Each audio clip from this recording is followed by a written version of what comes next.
Holy crap. I don't remember how many years we've been out here, but this is the first time I've been microphoned, and it's a little weird. I'm used to yelling and screaming. I usually end up losing my voice about halfway through this show. So we are the Twin Cities Metro Pipe Band. We're based out of the whole Twin Cities area, and I think this is, whoa, don't need that much. I'm not sure how many years we've been coming out here and doing this, but 8? Pre-COVID, yeah, pre-COVID. So that first set obviously was Scotland the Brave set, and then the second was our 3/4 Green Hill set. We're going to play a 6/8 set called Jean Mocklin, and then we're going to close out this quick set with a tune that we use for our band when we're doing competition. It's our March Up to the Line tune. It's called The Triumph.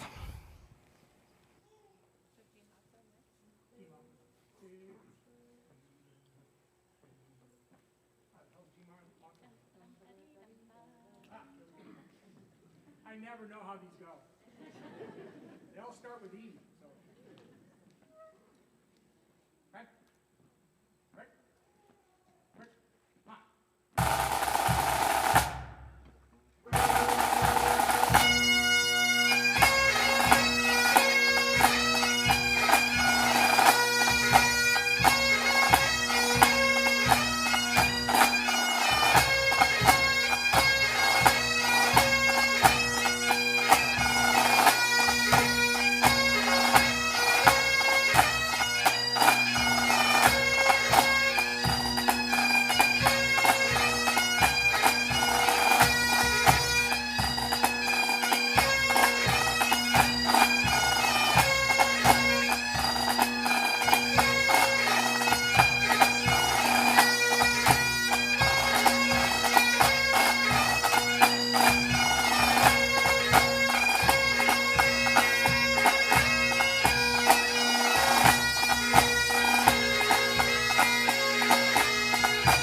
Hello everyone, Governor Tim Walz here. Congratulations to the City of Mapleton on 150 years of the Burns celebration. I'm honored to be a small part of it. Anniversaries like this are about more than just a number. They're about generations of neighbors who've come together to build something lasting and meaningful for their community. Thank you to Maple River Burns Club for keeping this tradition alive and strong. There are so many things to celebrate. Congratulations to this year's Burns Spiel curling winners. I also want to say thanks to the 2025 Miss Bonnie Lass, Madison Ward, and her court for representing Mapleton over the past year and serving as wonderful ambassadors for your community. And to this year's Bonnie Lass contestants, best of luck. Your involvement speaks to the pride and the future of Mapleton. Congratulations again, and here's to 150 more years.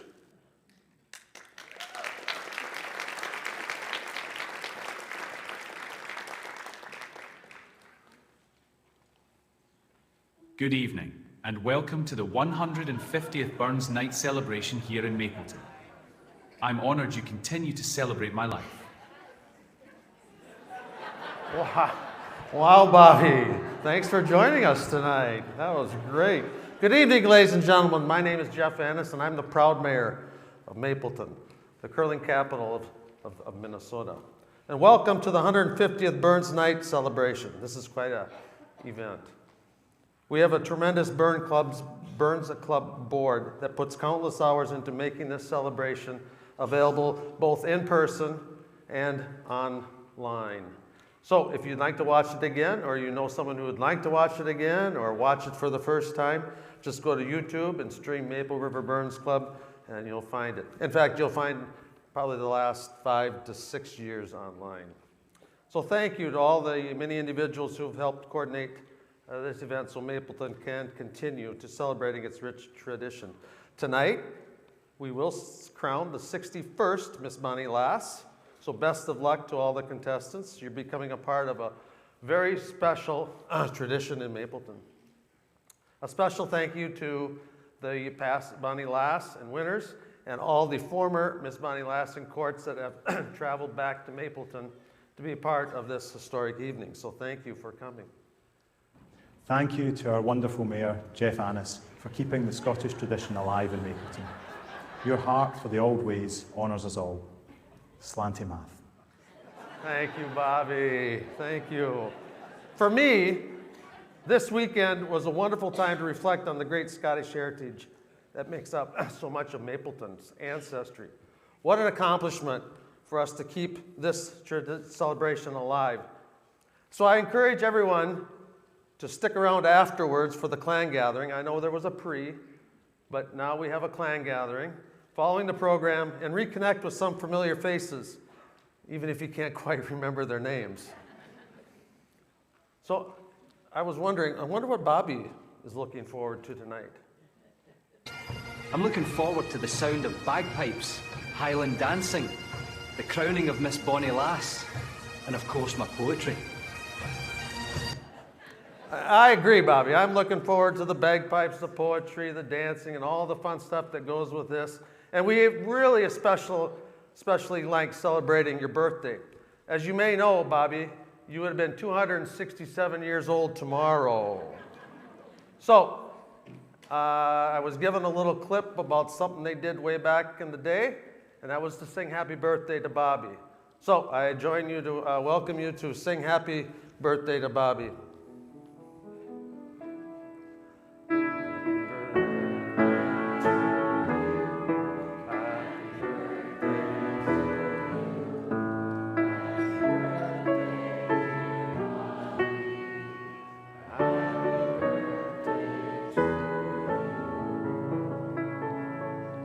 We are once again,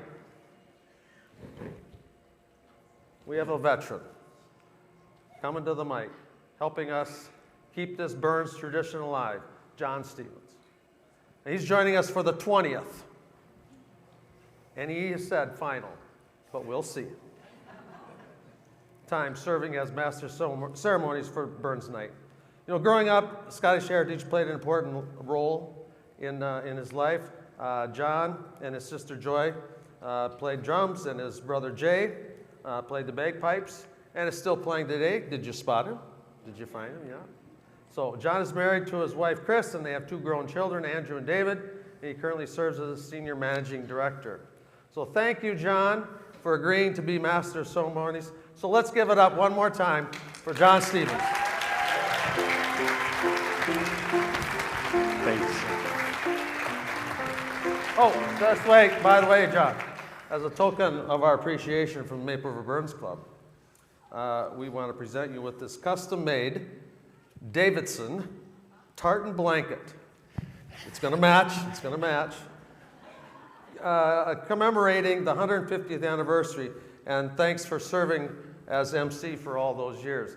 And these are not just, you can buy these now, they'll be back. There's an order form, and this is the commemorative 150th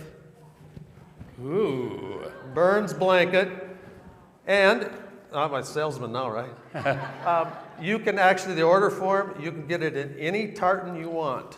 She has over 400 on file. So if you have a family tartan or whatever you have, so it'll come. It's all, you have to do it online or you do it with her. The forms are in the back there. So, and that'll have that little commemorative 150th logo. So John, looks like that matches you up and you can snuggle up. I'm ready to go. There you go. There we go.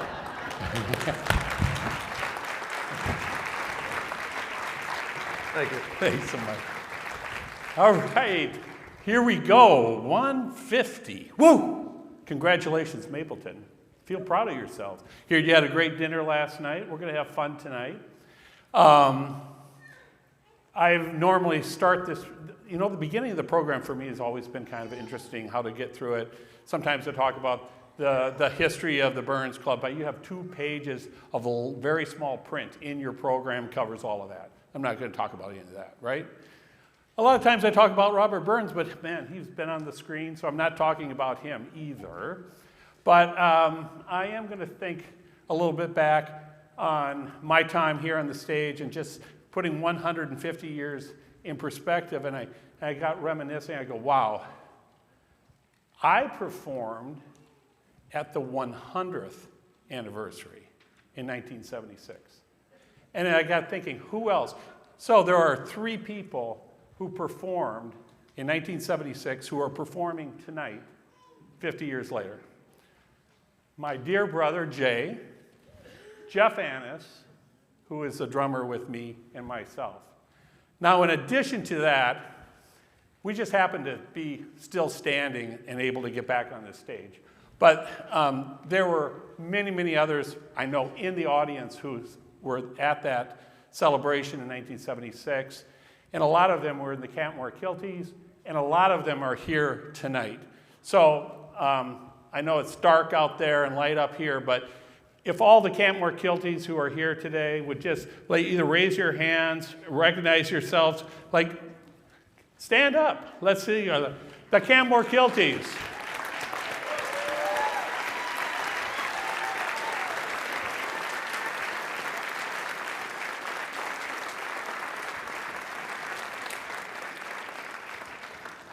But as Jeff mentioned, that on long conversations with my lovely wife, Chris, this is going to be my last time as MC.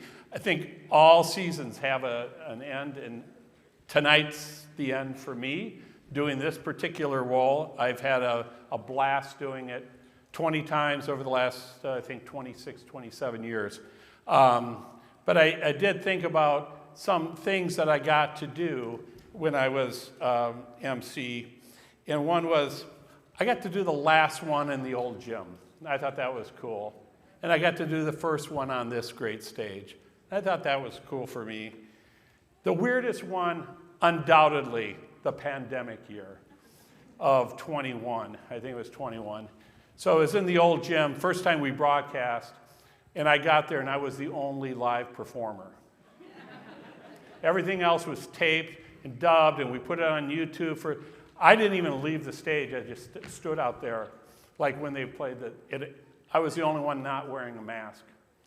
And it was bizarre. And may we never go there again. But we did it. I think it helped us get into the age where we can broadcast and people around the country. I know my mom's watching in Arizona. My cousin Gary's watching, I think, in St. Louis in a blizzard. So people all over the country can now experience that because we stumbled into it during the pandemic. So one other thing I started counting up, I think I have well over 300 jokes for this program.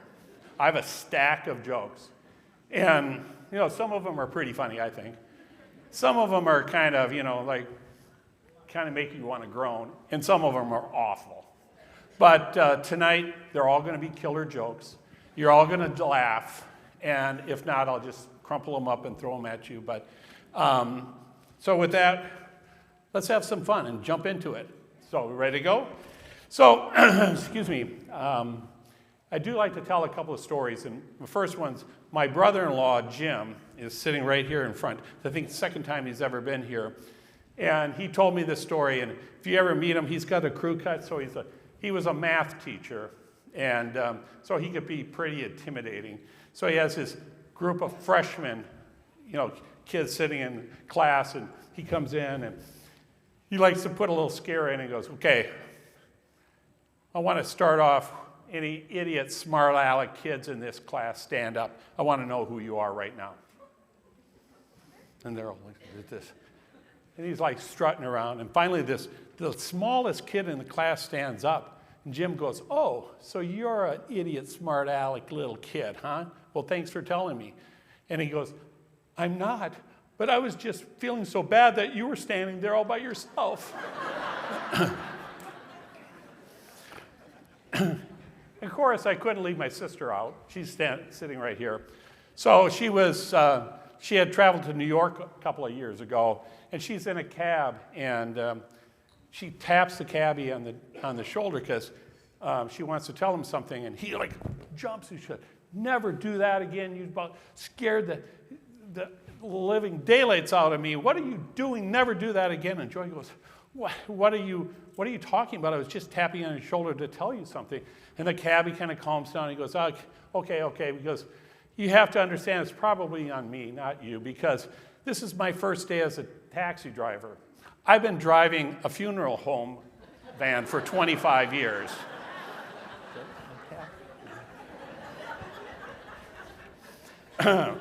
Excuse me. And I do like to tell some Ole and Lena jokes, in this case, Sven and Ole.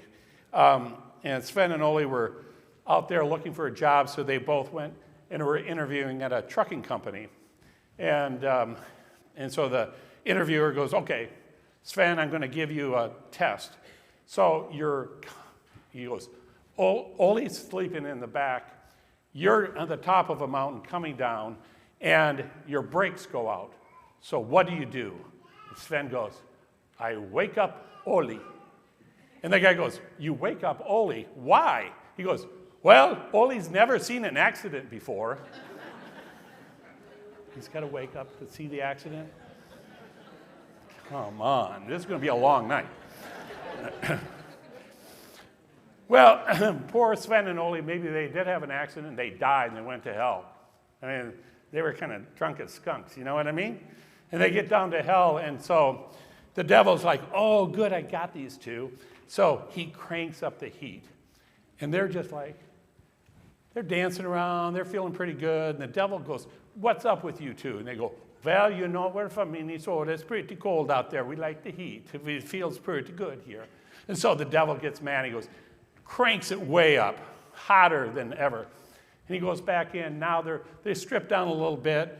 They got a couple of walleyes. They're frying up. And they goes, what are you doing? Oh, it's so nice out down here. It's so warm. So we're doing a little fish fry.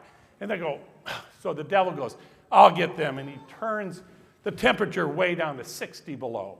It is so cold. And he goes back in there, and they're jumping up and down all around. They go, what are you doing? And they said, well, they said when hell freezes over, the Vikings must have won the Super Bowl.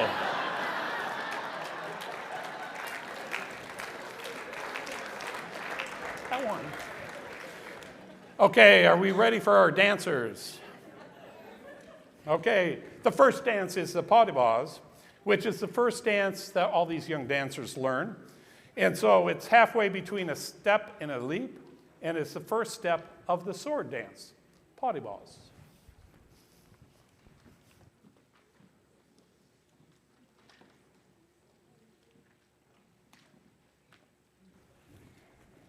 Dancing the pas de base tonight are Isla Malchow, Olivia Tonkin, Kinley Scheid, Brynja Phillips, Paisley Hunstad, Sienna Rucky, and August Lanou.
All right, you can do that. Sometimes the first ones, they don't want to leave the stage. Just keep clapping for me. Oh, I was at my last doctor's visit, and I said, what do you think? I got a long life ahead of me, doctor? And the doctor said, well, I just don't think so. And then he goes off in this weird, thing. He goes like, well, like Mercury's in Uranus right now. And I said, hey, I don't get into all of that astrology stuff. And the doctor says, well, it's not really astrology. I just broke my thermometer.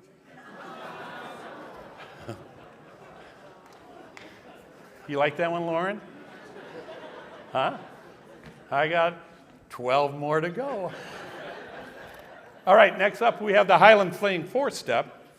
And this is a variety of explanations what the Highland Fling represents. One's a victory dance, but I like the one where, traditionally they would dance this, as I understand it, on the shield, and the shield has a spike in the middle. And so they're dancing in a confined space around this spike. And so you can maybe visualize that while you watch the Highland Fling four-step.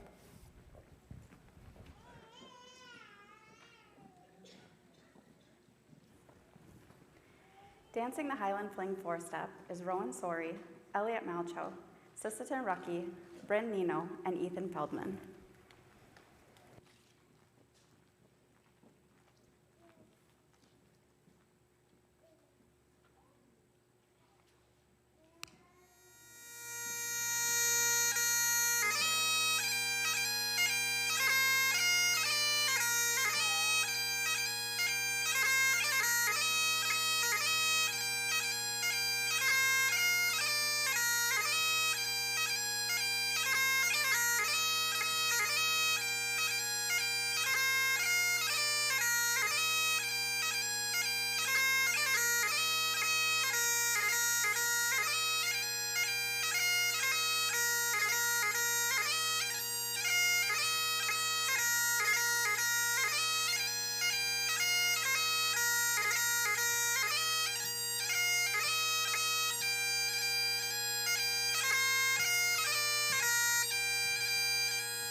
There you go. All right.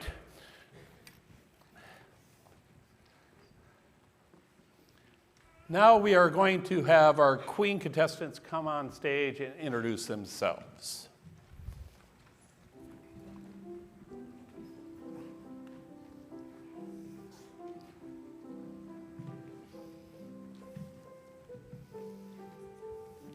Can you pull me another water, please?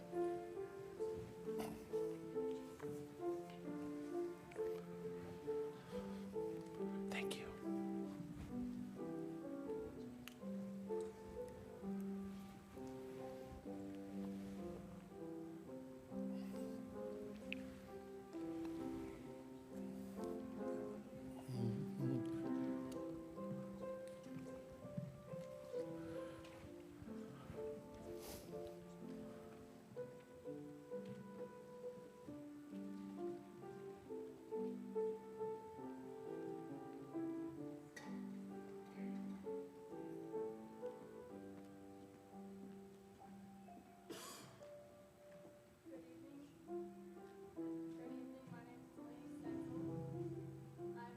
Of Rob Sensel and Kim and Chad Wilde.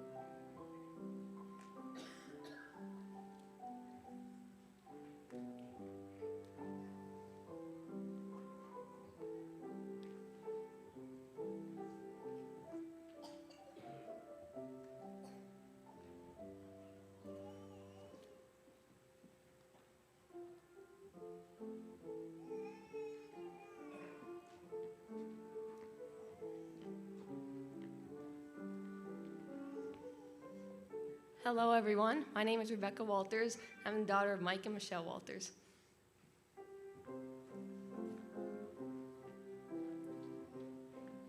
And there we go.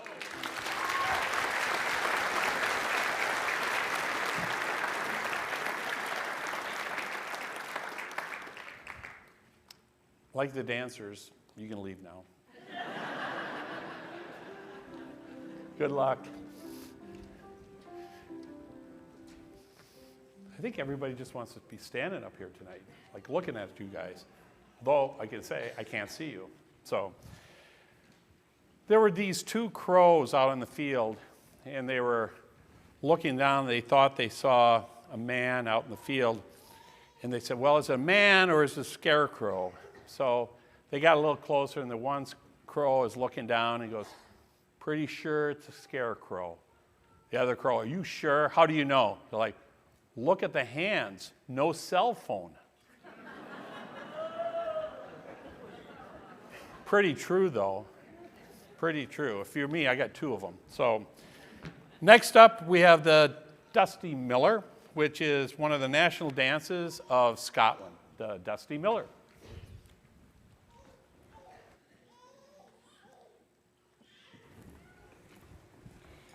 Dancing the Dusty Miller is Isaac Bundy, Isabella Bruckoff, Annie Bach, Charlotte McCandless, and Colton Bundy.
Good job.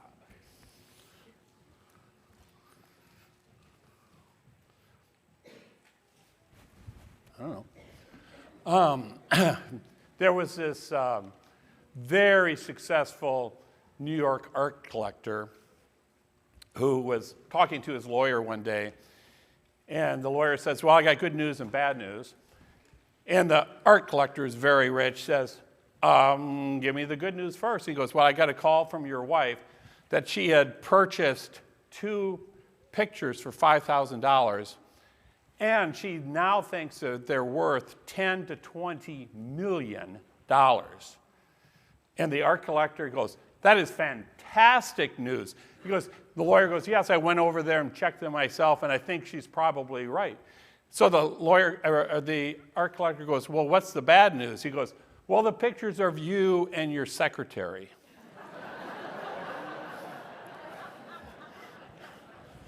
Whoops. Next up, the broadsword dance. And a couple of different stories about sword dances. Maybe the most popular one, you do it before battle, you cross your swords, you dance, touch the swords, bad luck, don't touch the swords, victory. So you put a little pressure on these young dancers and see how they're going to do tonight, victory or not. The broadsword dance.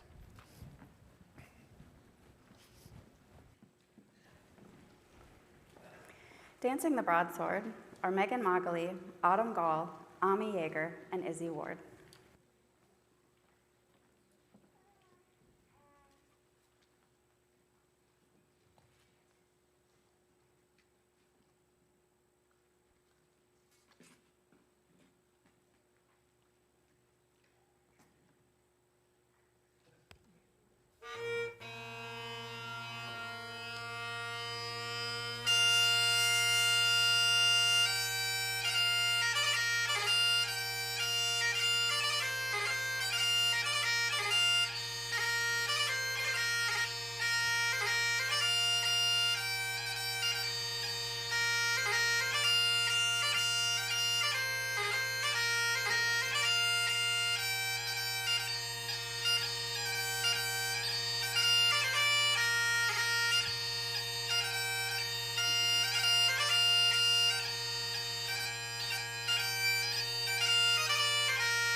All right, I think pretty good luck for them tonight. So as the screen comes down and before the next introduction, I'll kill a little time here. I believe my youngest son, David, is in the audience tonight. So this is a story about him when he was like, I don't know, 3, 4 years old, just had started Sunday school. And he was at Grandma and Grandpa's house, and he was going through like the old family Bible, you know, everybody has. And there was a pressed like oak leaf in there that somebody had put in there years before. And David pulls it out and holds it up, and he goes, "Look, Grandma, I think it's Adam's suit." Pretty cute for a little kid, huh? So next up we have John Evans, who is going to read some poetry from Robert Burns. And you can follow along, I think, on the screen if you can't understand all of the words. So, Mr. Evans. Thank you. Thanks, John.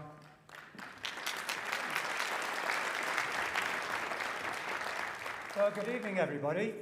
Before I begin, just a word of explanation and really introduction. For the last line on this slide, you'll see it's read by myself, John Evans, an Englishman, or as the Scots would call me, a Sassenach. Those of you that watched Outlander series, you'll know all about that, right? So I am the proud husband of Joanne Evans, née Lake, who was crowned Miss Bonnie Lass here in Mapleton in 1978, almost 50 years ago. There she is over there.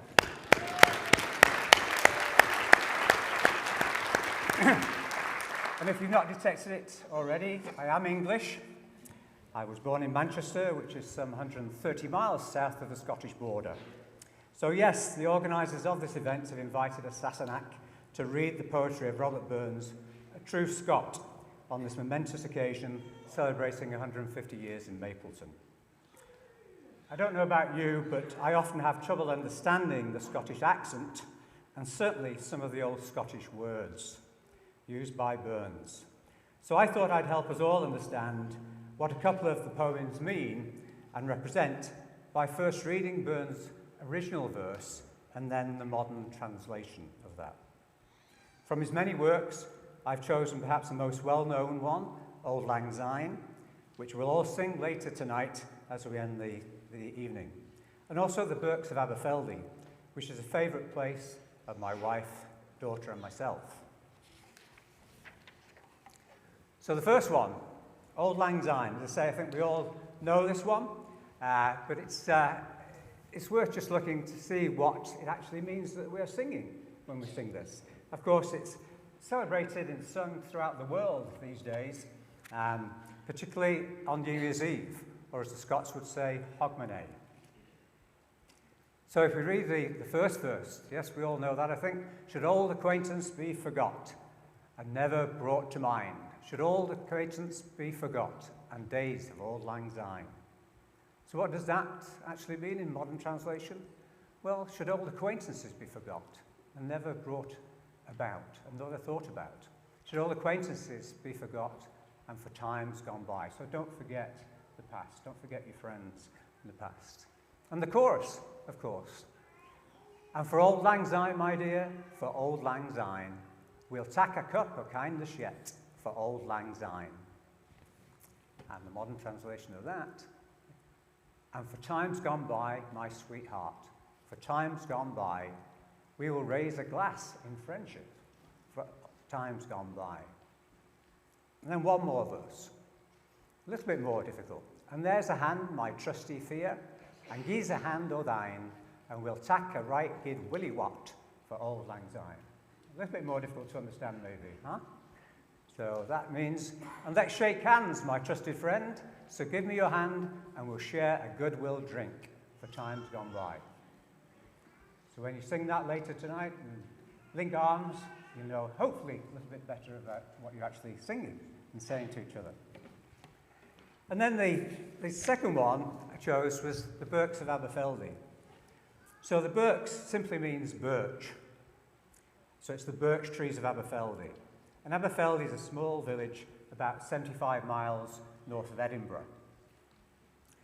I chose this poem because my wife, daughter and I walked the falls of Moness, which is where it's located, in September 2024. It's a lovely valley and gorge with a stream cascading down over rocks to the Perthshire Valley below, where Burns wrote this poem. This is the site, the previous one was a sign at the beginning of the walk, which actually confirms where the walk is. You can see there's a map on the right-hand side there, so you walk up one side, and then when you get to the top, I'll show you in a second the actual bridge you cross over and come down the other side from that. The poem is actually a song praising the beauty of the birch woods, the birks, and waterfalls in this little village of Aberfeldy. The birks of Aberfeldy themselves function as a central symbol representing an ideal state of being. Like many of Burns' poems, they're not just a location, they represent a space of peace, beauty, and freedom. The birch trees, with their slender white trunks, might symbolize purity and renewal. Understanding Burns' background as a Scottish poet, deeply connected to the land, helps us appreciate his focus. Burns was known for celebrating rural life and common folk, often contrasted with the perceived artificiality of urban society. This poem reflects that sentiment, representing the birks, the birch woods, as an idyllic refuge, that pressures and anxieties of the wilder world are forgotten. The poem implicitly critiques the pursuit of fortune, offering instead a simpler, more fulfilling experience in nature's embrace.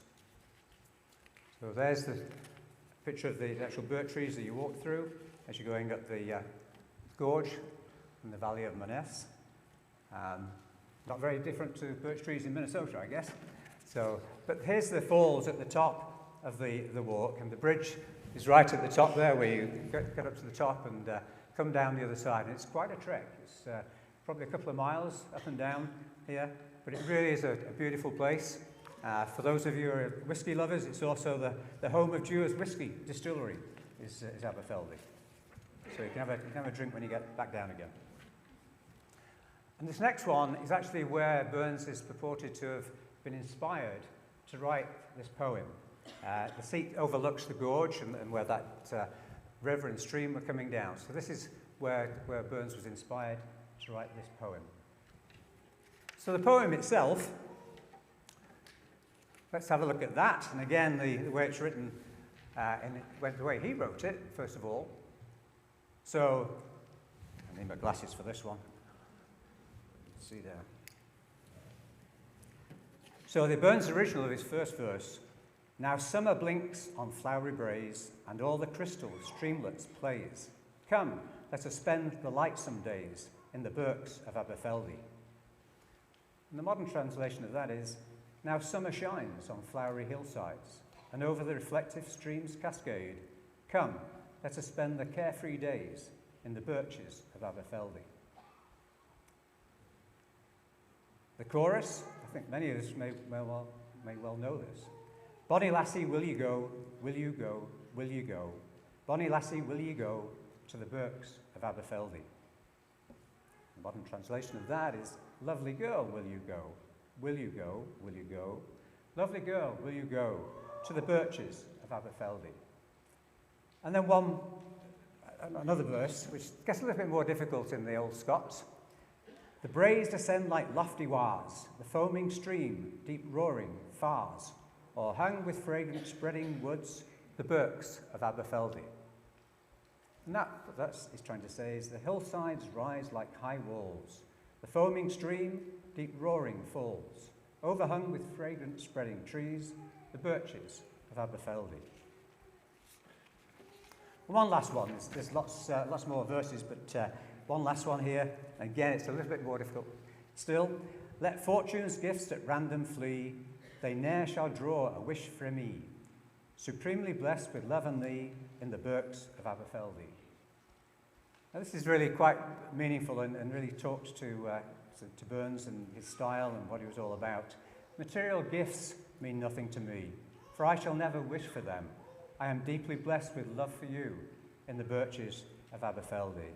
Demonstrating his Burns' rejection of material things and preference for the simpler gifts and love and nature. And then this final picture here is actually when you get down from the falls, and this is the view over the beautiful countryside of Perthshire. So I hope that's given you some idea of what some of the old Scots means, and when we get to sing Auld Lang Syne at the end of this evening, you'll know what you're singing. Thank you.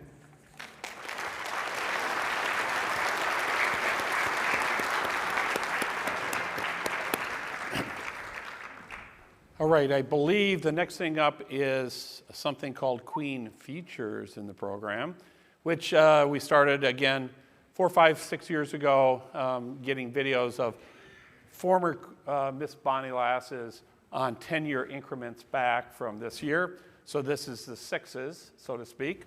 Are you ready in the back? I'm getting thumbs up. Here we go.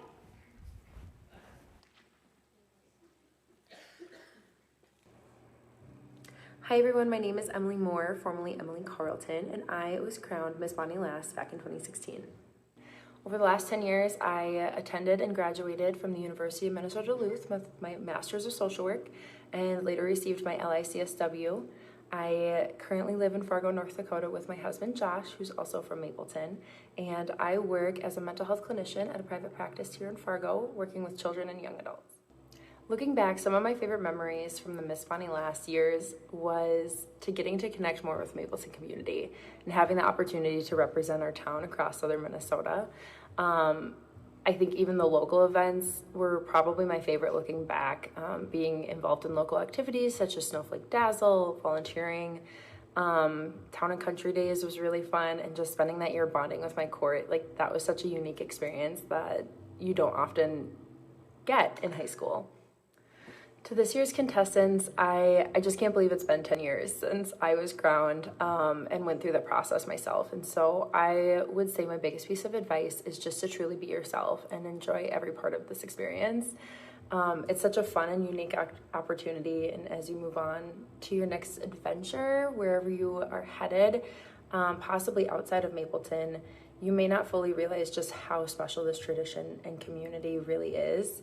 Mapleton's culture and just the connection to the community is just really unique, and I wish that I had appreciated it more when I was living here, so just take it all in. I'm wishing all of you guys the best of luck, and I hope you just enjoy it and have so much fun.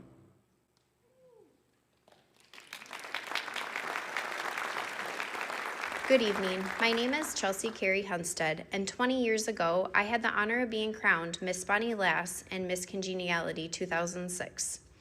I have so many fond memories from my time as Miss Bonnie Lass. Brittany Welters, Lindsay Trio, and I truly cherish the opportunity to represent Mapleton. Some of our favorite moments included attending parades across the region, visiting other communities for their Queen's Teas, and taking part in every event during Town and Country Days, mostly in the rain. One of the most unique experiences was meeting the Scots from Scotland during their tour, hearing their stories, sharing ours, and celebrating the Scottish heritage that gives Mapleton its proud identity was something I'll never forget. After graduating from Maple River High School in 2007, I went on to earn degrees in dietetics and nursing. Today, I live just outside of Mapleton with my husband Tyler and our 4 kids, Brea, Paisley, Trey, and Everly. I currently work at Blue Earth County Public Health as a disease prevention and control nurse. Caring for others has always been my passion, and I feel incredibly fortunate to live and work in the community that shaped me.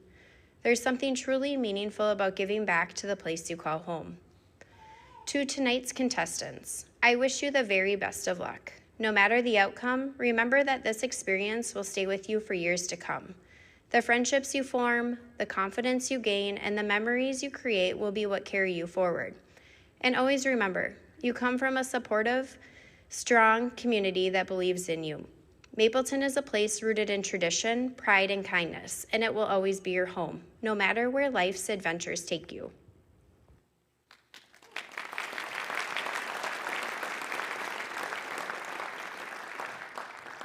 Good evening.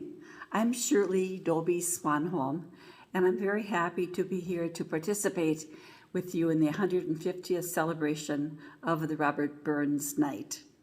I was crowned the very first Miss Bonnie Lass in January of 1966, yes, 60 years ago. Of course, it was a different time then before the schools had all consolidated. So in my little junior class, there were 43 students, and of those, 19 of us girls chose to participate in the competition. I remember at Burns Night that night, when I was crowned, I was just incredulous and overjoyed, but so humbled. I'd always proudly proclaimed my Scottish heritage since my great-grandfather, Joseph Dobie, had emigrated from Scotland in the 1850s and had homesteaded our family farm in 1856. It was only after that evening, however, that I was aware that the first organizational meeting of the Burns Curling Club took place on the family farm in the old log cabin on Christmas Day of that year. So that has made the honor even more meaningful for me. That summer, I proudly participated in all the local community parades with my runner-ups, Katie Borkert Anderson and Diane Becker-Olinger, and sometimes Miss Congeniality, my friend Phyllis Mensing. There was one particular time, the first parade actually at Janesville, where something kind of funny happened. The parade was entitled Miss Bonnie Lassie at that time. And we're halfway through the parade when all of a sudden we girls started hearing people barking, which wasn't very flattering. So it took us a moment, and then we of course realized that they were making reference to the very popular TV show Lassie, about the heroic collie dog who saved the day every Sunday night in America. So after that, our wonderful crew removed the IE from Lassie, and thereafter, no more barking. It's been so enjoyable for me to follow the development of the Bonnie Lass programs over the years, watching as the girls have really become ambassadors for Mapleton, participating in community events and benefiting from the scholarship part, and in addition to, of course, riding on the floats. The honor of being the first Bonnie Lass has provided me with wind in my sails throughout my life. After high school, I went to Augustana College in Sioux Falls, South Dakota, where I got my BA degree in Spanish. Thereafter, I started teaching in the Anoka-Hennepin district near the cities for 27 years. I also was married early on and had my one son, who unfortunately does not have any children. He does, however, have a dog, so I proudly refer to his dog as my grand puppy. After 27 years in the classroom teaching Spanish, I also earned my Master's of Science Guidance and Counseling degree and ended my last 8 years career at Anoka High School as a guidance counselor, retiring in 2006.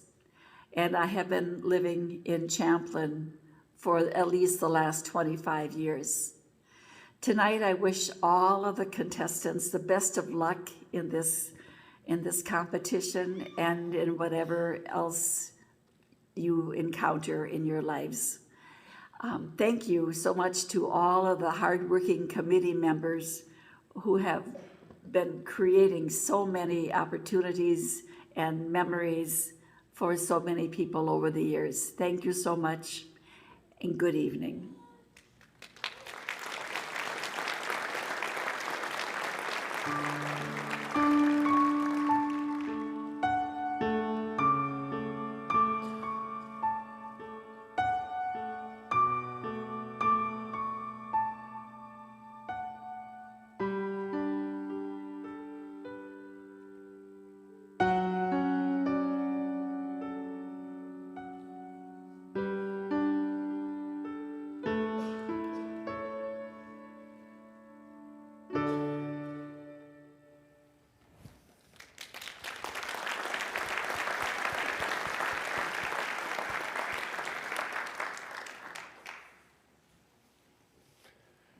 All right.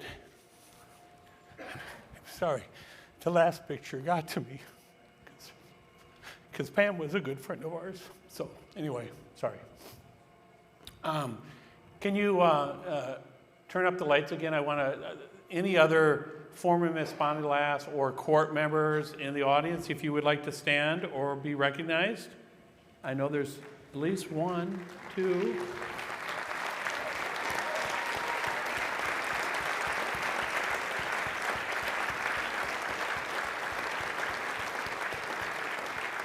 Thank you. All right, this is not in the program, but if you've come here, I take the liberty of doing one thing, and that's singing a couple old songs that Jack Will used to sing. If my voice will hold out, we're gonna give her a shot. And if you want to sing along, at least some of it, go ahead, join in. It's all fun. But this one is Mackay. I just been, let's start it again. I just been blowing Mac away. He's the best I've ever seen. I mean Mackay, he's the first mate on the steamship Fairy Queen. He sails the world, he goes round 3 times a year. And every time his ship comes in, I'm standing on this pier. 'Cause I like Mackay and Mackay likes me. I treat Mackay and then Mackay, he treats me. I like Mackay 'cause Mackay's true blue. It's only when Mackay comes home that I have a 1 or 2. 'Cause I like Mackay and Mackay likes me. I treat Mackay, and then Mackay, he treats me. I like Mackay, 'cause Mackay's true blue. And it's only when Mackay comes home that I have 1 or 2. Ooh.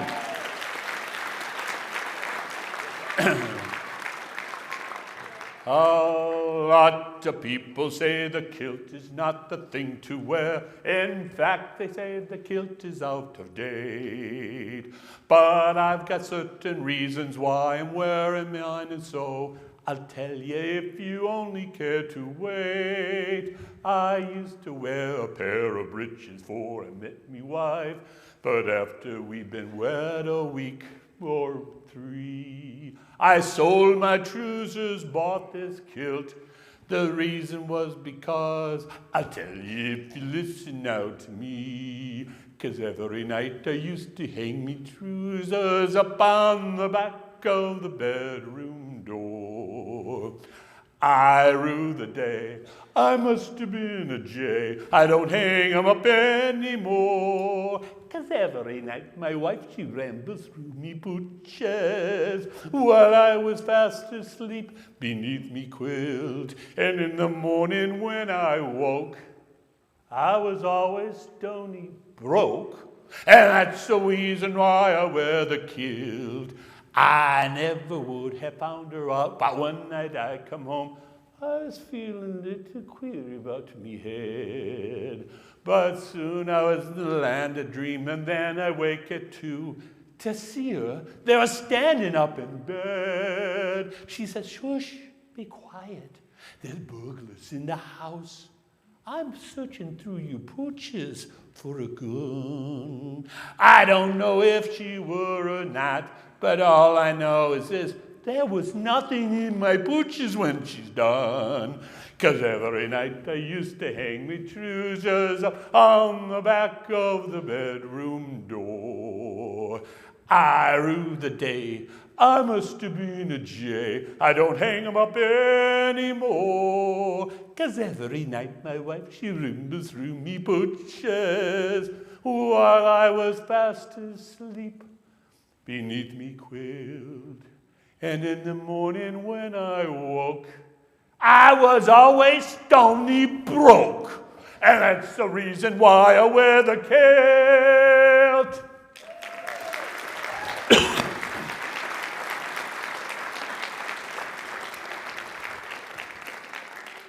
All right.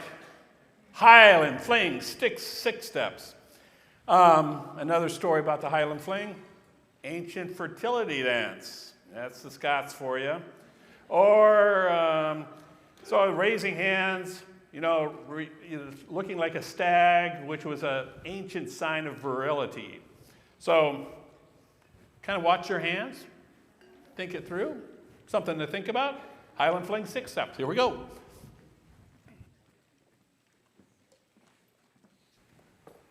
Dancing the Highland Fling 6-step are Nora Lanou, Maya Bundy, Sarah Davis, Joe Slama, Charlotte Bach, Scarlett Rucky, and Ava Bruckoff.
Before we have the band come back out here, I got one quick story.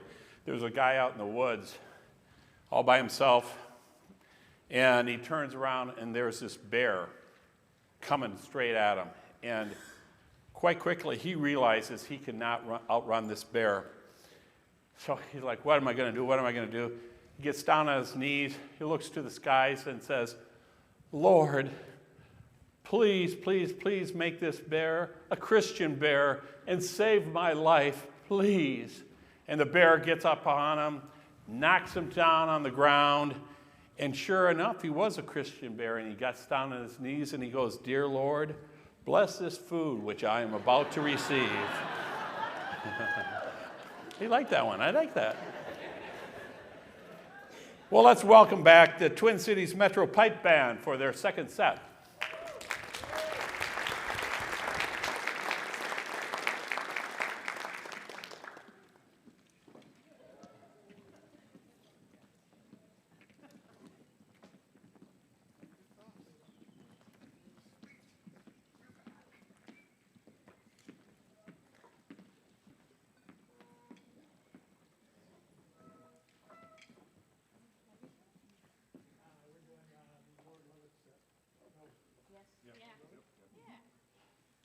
Know the sets. I always find out the set's about halfway through the set. And then I just blame it and say, well, I was playing harmonies. Worst harmonies ever. Oh, and you think the jokes out here are a little weird. You should have heard some of the ones back there. We were trying to beat him. Good thing the mic was off.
So we ran into somebody came up earlier. If you're out there, go ahead and yell when you hear this anecdote. Somebody came up and noticed Dana. Dana's my wife. She's also the number 2 in the band here. They came up to her and said, "Oh, I know you. You're the one who always tells that other guy what tunes you're supposed to be playing." That was you? There you go. It's true. Once I get them going, I'm good. It's just that first couple, 3, 4, it's like, because they all start, da, da, da, da, they all start like that. So it's kind of like figuring out which one you go into after that. I got so many in my head, it gets a little, well, it's kind of messy in there to begin with, so it doesn't help.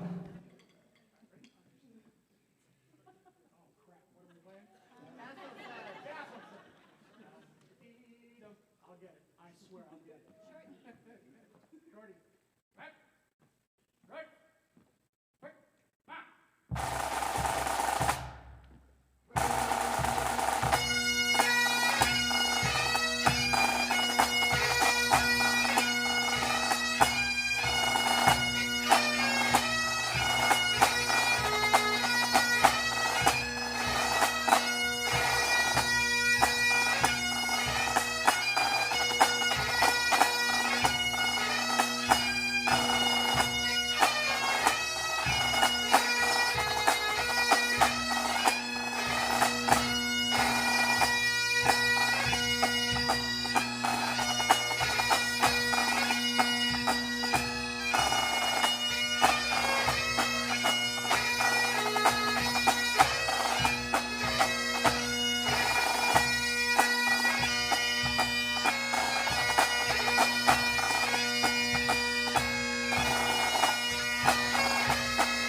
Just another little weird anecdote. That first tune, we call this set, that set the Castle set, because the first tune is called Borv Castle and the second tune is Castle Dangerous.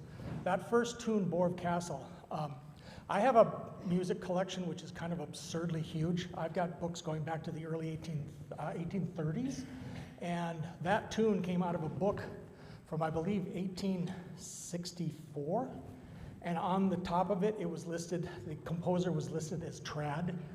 So that was one of those that they didn't even know who wrote it back 150 years ago. So that's about the oldest tune that we have in our entire repertoire. So that's a really old, sweet little tune. This last set we're going to play is Lord Love It. Wait a minute. Nope. What am I playing? What are we playing? Long Last Dawning of the Day. Oh, that's right. Dawning of the Day, the second tune, is actually an Irish piece of music, and that's in another book that was, I have from the turn of the last century, from the late 1800s, which again was listed trad. So this last one's going to be one of our oldest tune sets, and the one beginning this set is one of the newest tunes that we actually play. It was only composed about 8-9 years ago, so we'll give this a shot. If I can turn this off and not kill y'all. Here we go. Yep, we're off. Look for the little green light. Ready?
We are so blessed to have a great pipe band at our celebration. Give them another hand.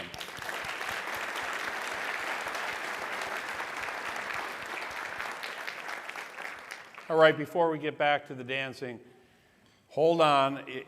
I know it's an hour and a half into the show. You might have to think about this one just a little bit. So don't groan, just think, and then laugh really hard. So there was this student who had been studying for 5 years, and he runs into Albert Einstein's office, and he says, Dr. Einstein, I finally understand your theory of special relativity.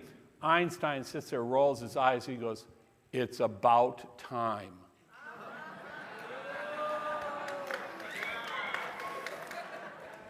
Thank you. All right, we're going to jump back into a sword dance. So another theory about what the sword dance actually represents, instead of good luck or bad luck in battle, is actually celebrating triumph. So let's go with that one. That seems more fun anyway. Celebrating triumph, sword dance.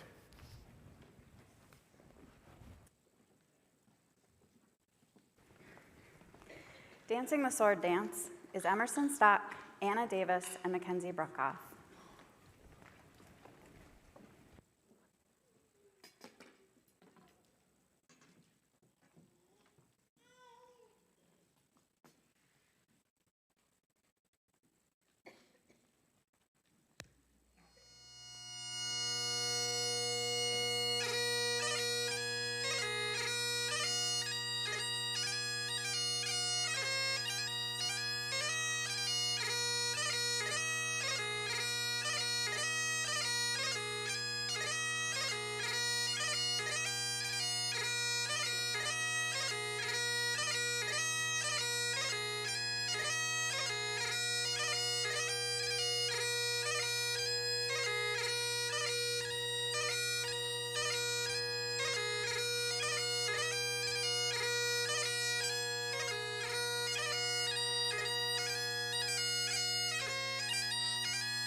Stay out of the way of the swords.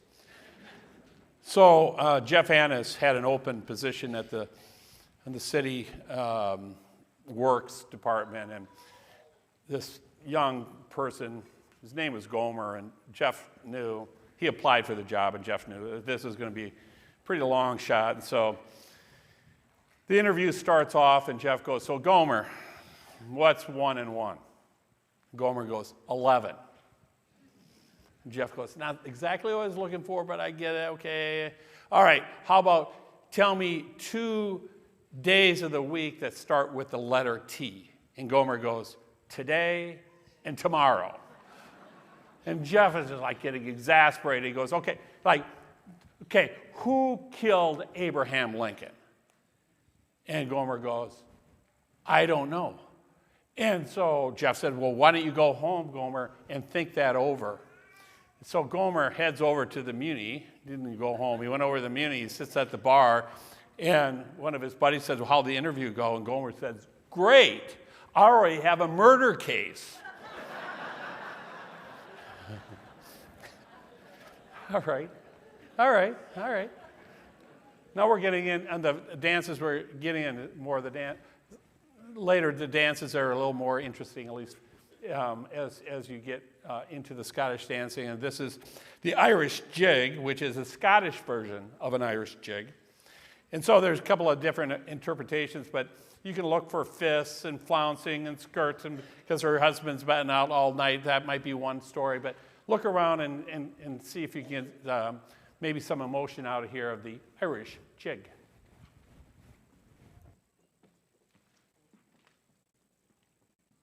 Dancing the Irish jig are 3 of our 6 graduating seniors: Aubrey Will, Allie Boning, and Kira Springer.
All right, I don't think I steered you wrong on that one.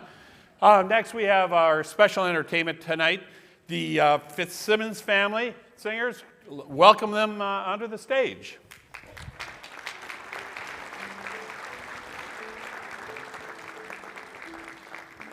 Have fun, guys.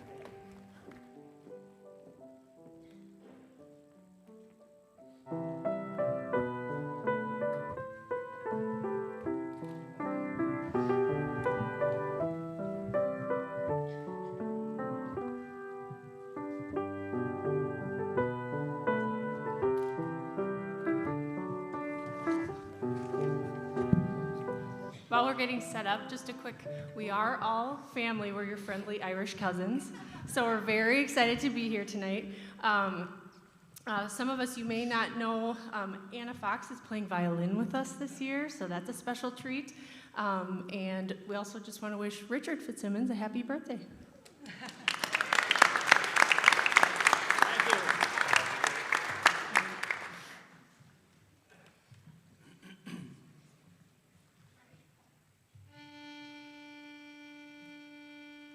Come over the hills, my bonny Scottish lass.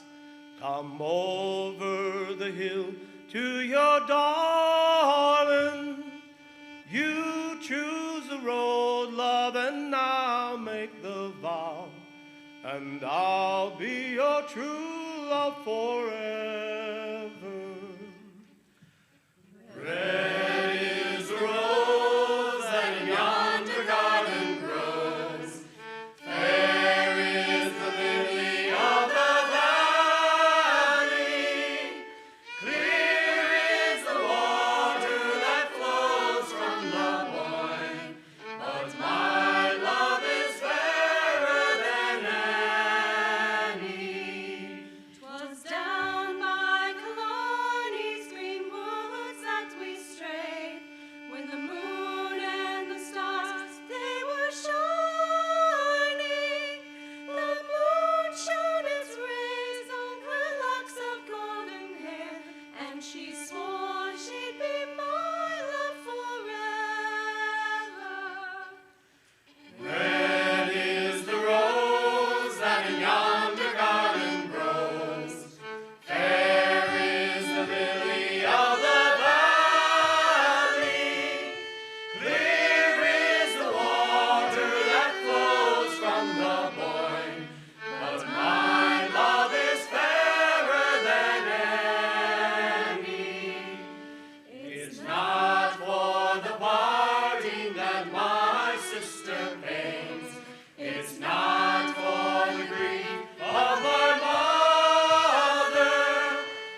while they clear the stage here and get ready for the next dance, tell a little story about an older couple down in Arizona that my mother, Vanny, told me happened. Has to happen all the time. But this older couple, and the the memory was kind of fading on them. And so they went to a class and they said, well, write more things down and that'll help you remember them. And so one night they're watching TV and the wife goes, honey, I'd like some ice cream. And he goes, well, I'll go get the ice cream for you. And she goes, why do you, like the doctor said, we should write that down. Get me ice cream. He goes, I can remember to get you ice cream. She goes, well, since you're getting ice cream, why don't you put strawberries and whipped cream on it too? And maybe some sprinkles on top. Better write all that down because you'll forget. And he goes, I got it. Ice cream, strawberries, whipped cream, or whatever, the sprinkles, I'll be back. So he's gone quite a while. And he comes back. He goes, here you go. Here's your bacon and eggs, honey. And she goes, but where's my toast? Come on, you can't boo that one. All right, excuse me, before I came out here, the two dancers who were going to come out and do the sailor's hornpipe, which is also a great dance. Sailors working on a ship, and they're pulling rope and swabbing decks and getting their checks and all kinds of fun things that you can look for in this dance. And I'm walking by, they go, we're the best dance tonight. So she goes, and they go, tell them. I go, I will. You think you're joking? You don't tell me something that I'm going to tell them. So we'll see. A lot of pressure. Sailor's hornpipe.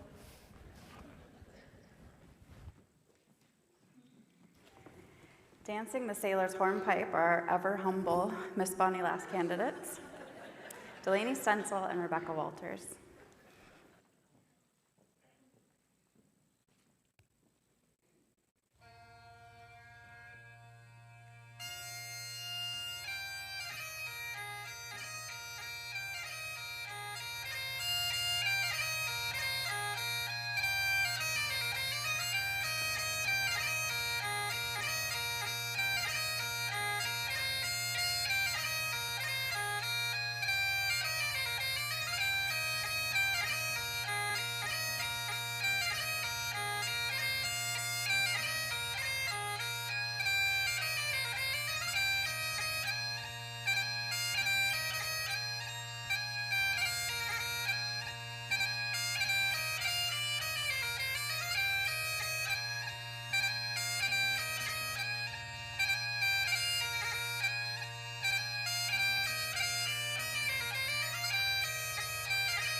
All right, one last Lena and Ole joke. You know, Lena and Ole are leaving Good Thunder, they just got married, heading up to Minneapolis for the honeymoon, and they're driving along, and Ole kind of reaches over, puts his hand on Lena's knee, and driving along, he kind of squeezes her knee a little bit, they're driving along, finally, Lena goes, Ole, you can go further. You can go further. He goes, okay, let's go to Duluth. Classic, right? Joy, you thought it was going someplace else. Oh, yeah. All right, getting the last sword dance of the night, the Jacobite sword dance. Coming up.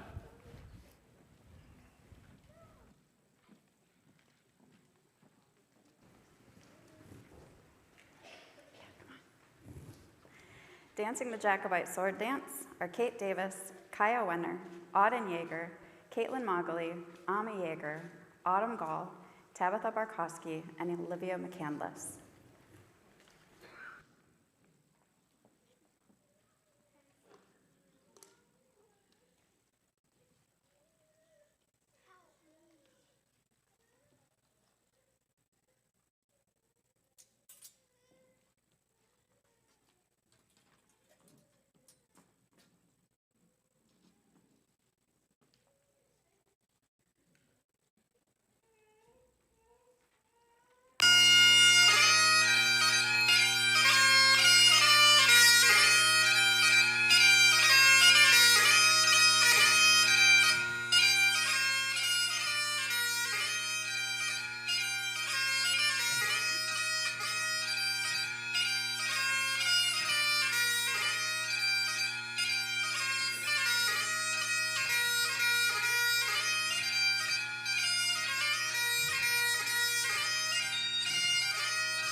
So this is the part of the program we call the Lament. First timers, this is just a moment at the end. No applause is necessary. This is just to take a minute or two to remember our friends who passed on ahead of us. The Lament.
So we have Irish jig, dwa, second time around. Irish jig.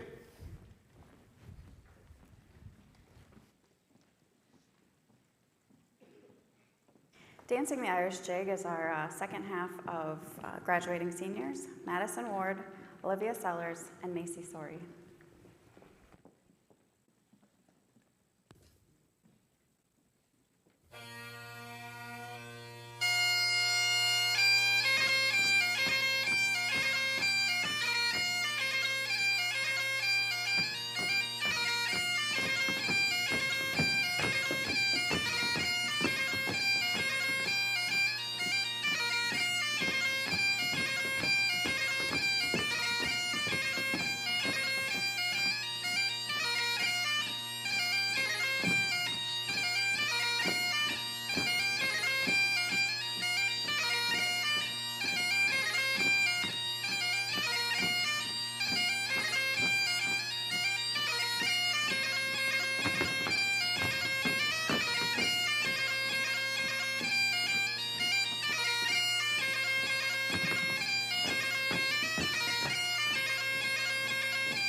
All right, one day Angus went over to see his good friend McGregor, and he walks in the door and he looks and he goes, "Whoa, what's going on, McGregor?" He has this big swollen nose.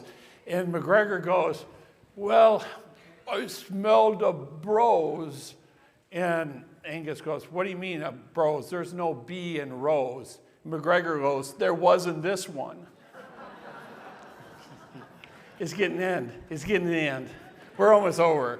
All right, the Chanteuse is the next dance, and a little history on the Chanteuse. So after the Jacobite uprising in 1745, the Brits said no more tartans, no more, you got to push the Scots back down. But then the Act of Prescription, which would repeal that in 1783. What does that have to do with this dance? Well, you're going to see the Chanteuse, and they're dancing like they have pants on, and they're sad. And then eventually the Act of Prescription comes, and they can have their tartans again, and they go into a Highland fling. So see if you can pick that up on the dance. Chanteuse.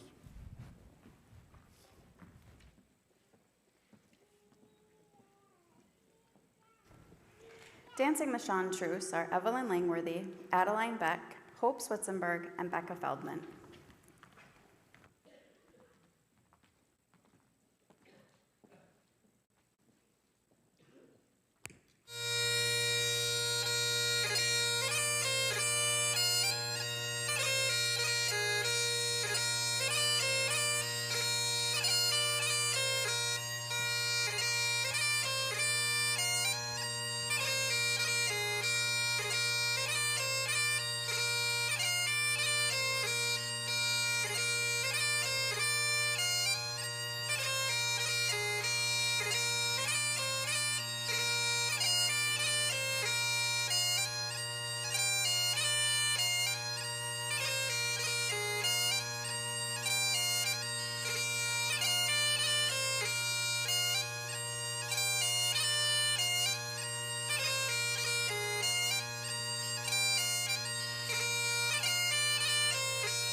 So this husband and wife were talking at dinner, and the wife kind of laments. She goes, "Oh, if I was only 6 again." The husband gets to thinking, "I got an idea." So a couple days later, he goes, "Honey, I got a whole day planned out. I'm not going to tell you what's going to happen." They hop in the car. He drives her to Valley Fair. They ride all the rides. They get popcorn and cotton candy and blah, blah, blah. And then they leave there and they go to a movie and have ice cream afterwards. They get home, and the husband goes, "So, honey, how was it being 6 again?" And she goes, "No, I meant my dress size." And there's a moral to this story. Men, even when we listen, we don't get it right. Yeah, I heard a yeah over there. All right. The last dance of the night is the Perth Assembly. It's a sword dance originated when Perth was capital of Scotland. There was danced at gatherings with the chiefs of various clans assembled to swear allegiance to their kings. It has steps from many other dances, including Jacobite sword dance, saffspray, and the reel. So here we go, the Perth Assembly. Dancing the Perth Assembly are Tina Gall, Autumn Gall, Ami Yeager, Merritt Ward, Emma Lux, and Hallie Hines.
So before Jeff comes out to introduce the Volunteer of the Year, two things. One, I've been told that there has been a Will family member performed in every single Burns night, including tonight.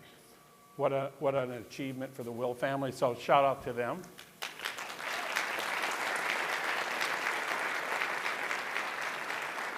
And then lastly, because now we're at the part of the show you guys all want it over, you want the Queen, let's go. I'm not going to be out here much anymore.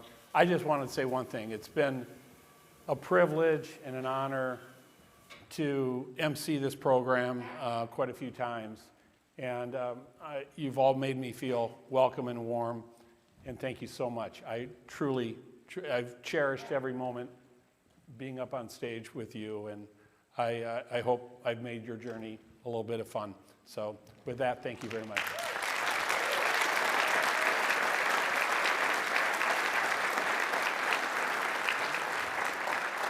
Do the screen.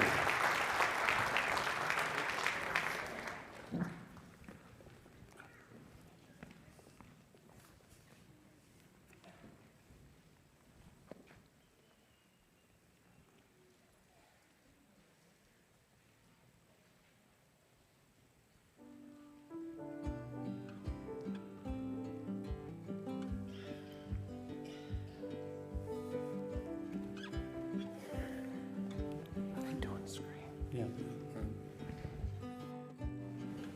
I don't, if,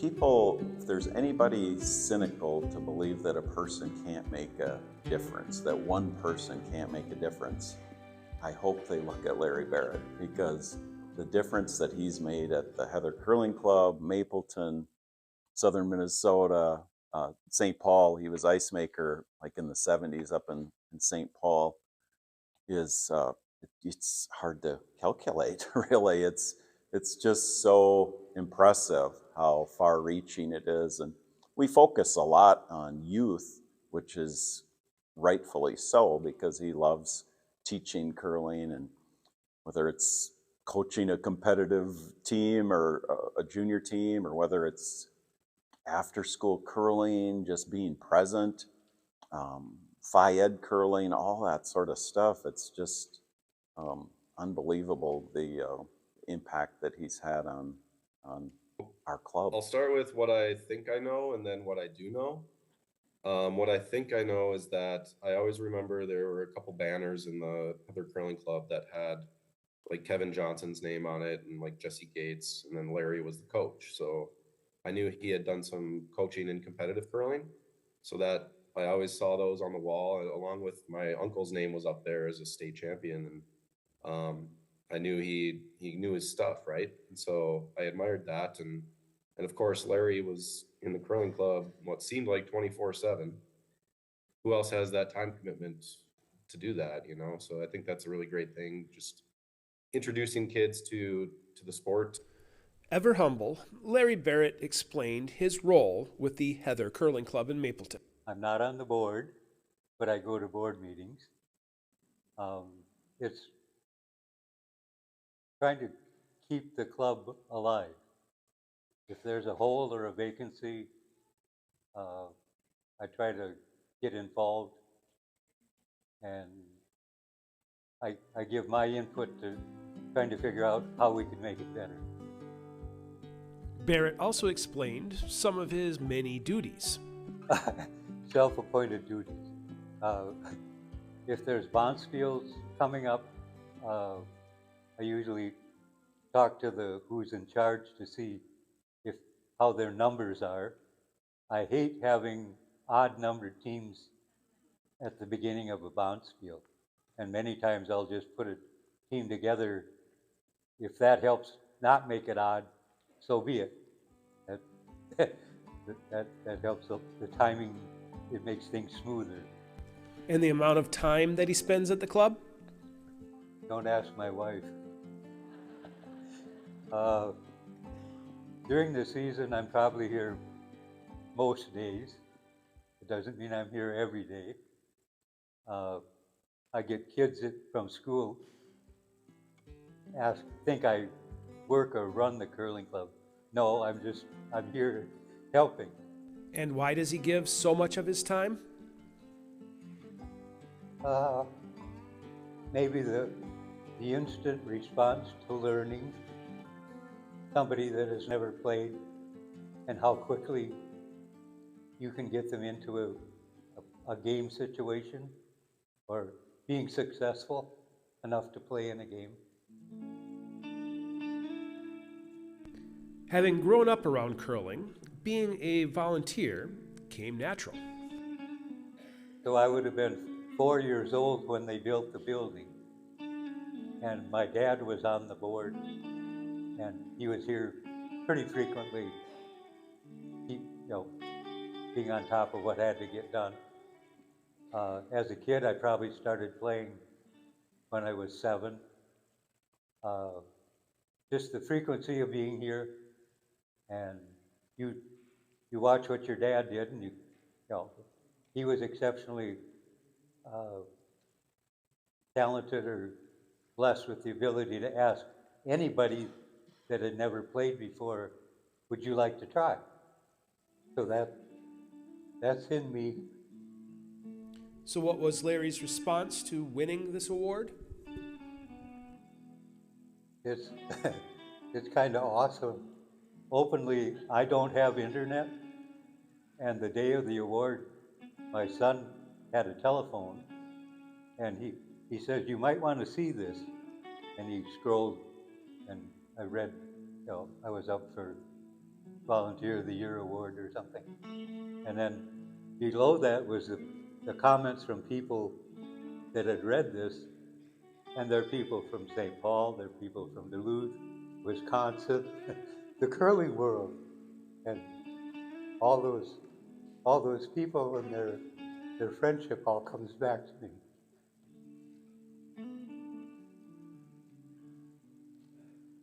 And that's where I met my wife at the curling club. We had a reception at the curling club. It's part of my life, and that's where all my friends are.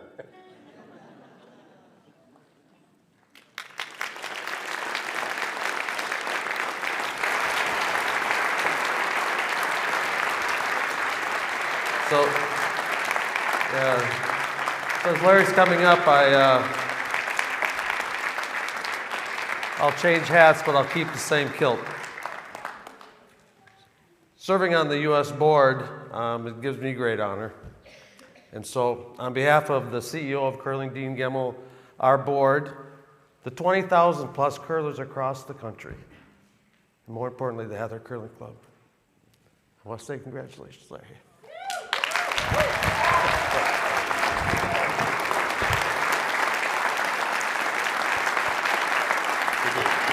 Good job. Larry.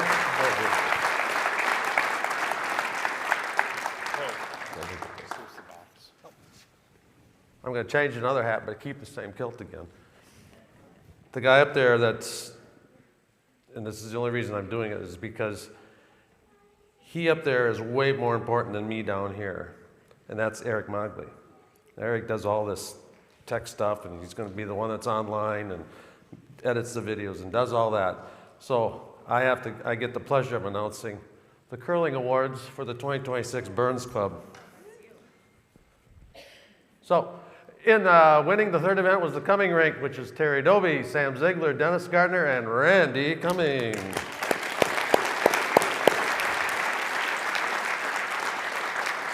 Our second event winner was the Sellers rink, Gavin Sonic, Carter Bear, Jackson Sellers, and Seth Suela. Runners up in the first event was the Passmore rink, Brandon Zuri, Trevor Lemon, Seth Deering, and Russell Passmore. Hey, and lo and behold,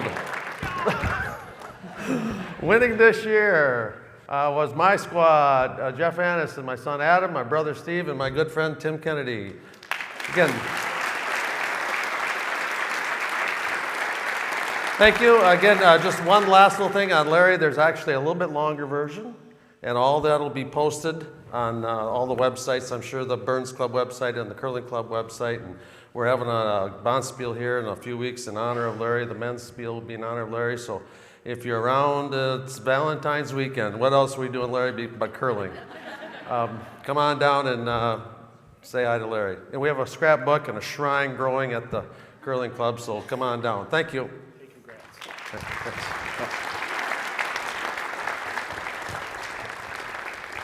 All right, while the, I think the screen's gonna go up? No? Screen stays down? Okay. I can actually see them back there. Wow. Here is our current reigning Miss Bonnie Lass court.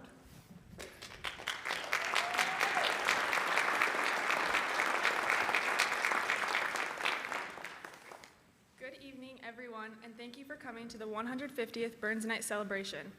On behalf of the 2025 court and all previous queens and their courts, as well as the Queen's Committee, we want to say thank you to Jeannie McCabe for her 44 years of dedication and service to the Queen's Committee. This was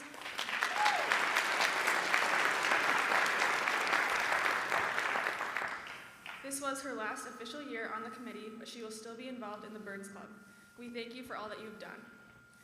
We would like to thank the Maple River Chamber of Commerce, the Maple River Burns Club, the Heather Curling Club, and the Mapleton community for their continuous support towards Miss Bonnie Lass and the Burns celebration. We would like to thank Mandy Byram for coordinating all of our events, and lastly, we would like to thank our parents. Their encouragement and support has been second to none. I am Madison Ward, Miss Bonnie Lass 2025. Allie Boning is first runner-up, Olivia Sellers is second runner-up, and Kira Springer is Miss Congeniality. As we get ready to crown the 2026 Miss Bonnie Lass Court, I would like to share some of the highlights of our year. This experience has been so incredible and has taught me so many things. I've learned professionalism, being proper and respectful, social skills, talking to many different courts and other volunteers, and the power of service, how much volunteering can mean to our community. It has truly been an honor representing Mapleton this last year. We started off the year going to the 5 and under curling event. Soon after, we had our first parade in Easton for St. Patrick's Day. We didn't have our float yet, but it was still so much fun seeing everyone. Our first official float appearance was at Waterville Bullhead Days. This was the first time we got to meet and talk with other royalty courts. The next event we did was Town and Country Days. On the first day, we enjoyed connecting with local vendors and kids, and on the second, we had the privilege of escorting our Grand Marshals, Larry and Carrie Bear, around town. We had lunch with them and hung out with them all day, then we participated in our local parade. Throughout the year, we had many super hot parades being 90+ degrees, but that didn't stop us. We went to the North Mankato Fun Days Parade, and this was one of the longest lineups we have ever seen. Then we went to St. Clair Days, and we battled some intense winds this day, but made it through still smiling. And then the Heydays Parade in Janesville. We met some of the nicest people here. Then we had another huge day at Festag. We got invited to their Queen's Tea that morning, and it was very interesting to see them behind the scenes. We got to meet many new courts, including Miss Minnesota and Miss Minnesota Teen, and then we participated in that parade as well. We had a blast at Kolachki Days in Montgomery. Here we captured some of our favorite photos of the year. We also hit up some local favorites like Colonel Days in Wells and Amboy Days. Our last and probably most fun event was the defeat of Jesse James Days. We switched up the usual parade attire and dressed a little Western. We met many courts from all over and got to watch the bank robbery reenactment live. We also got to ride in a convertible this day, and it was a fun change of scenery. Throughout the year, we also participated in many other community events besides parades. We did 4 different ECFE events, an Easter egg hunt, Memorial Day service, Fall Festival, Veteran Supper, Frosty Fest, Kids Against Hunger, and we also participated in a segment on KUIC Cato Living. Overall, we had a great experience and will cherish these memories forever. We hope the same for the 2026 court. The rest of the girls are now going to share their favorite parts or memories of the year. Hi everyone, my name is Allie, and my favorite memory is when we got to go to the Jesse James Days and got to watch the reenactment live. Hi, I'm Olivia. My favorite memory was going to the Festay Queen's Tea, where we got to meet Miss Minnesota as well as many other royalty. I am Kira. My favorite memory was going to Kalachki Days and meeting all the new courts.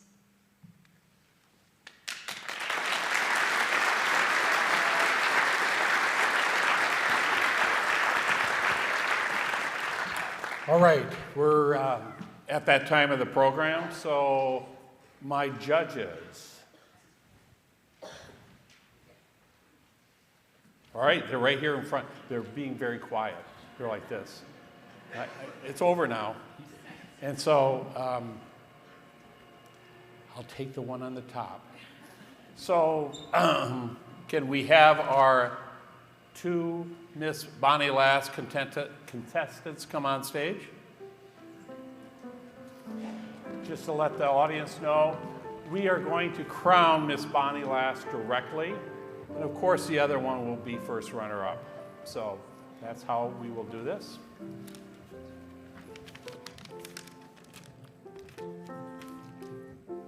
I need my former Miss Bonnie Lass. Here she is. Let's double check. Okay. Got it? Okay.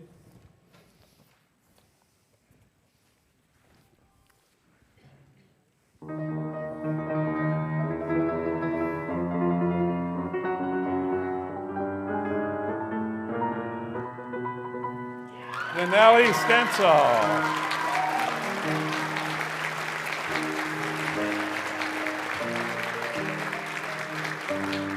And first runner-up then will be Rebecca Walters.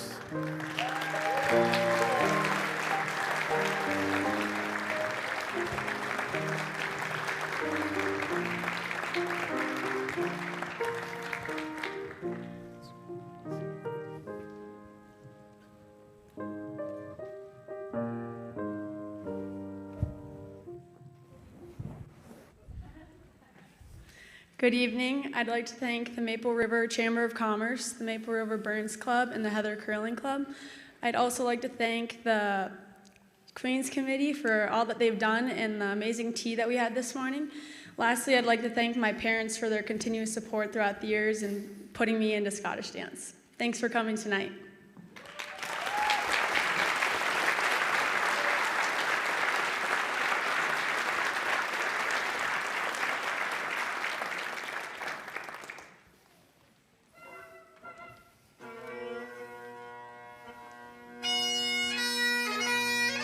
Now we gotta wait for him to get back.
So you might wonder, what does somebody keep in their sporn?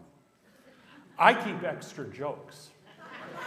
Because I forget, he pipes them off and they get the piper out here, so I'll tell one more Sven and Oli joke. You want one? All right. So Sven and Oli, they're carpeting, they're being carpenters on a new house. And Sven's up on one side, and he pulls out a nail, he's pounding it in. He pulls out another nail, pounds it in, pulls out another nail, throws it away. Then he pounds one in, throws one away, throws one away. Ole goes, Sven, what are you doing up there? And he goes, well, the nails that are pointed this way, I'm pounding in. The nails pointed that way, I'm throwing them away. And Ole goes, Sven, you so stupid. Those nails are for the other side of the house. See, that came out of right in here. So do we have our pipers? They're in turmoil back there. I went back there, I said, Jay, where does he walk to? How much time do I have to kill? He goes, I don't know. And he looks, my band's not there. They're ready now? Oh, good. Here we go. The tattoo, and right after, the clan gathering, and David and Wu for Auld Lang Syne. My granddaughter's going to be in my arms. Hi. Hey, you're on. You're on.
My little nugget.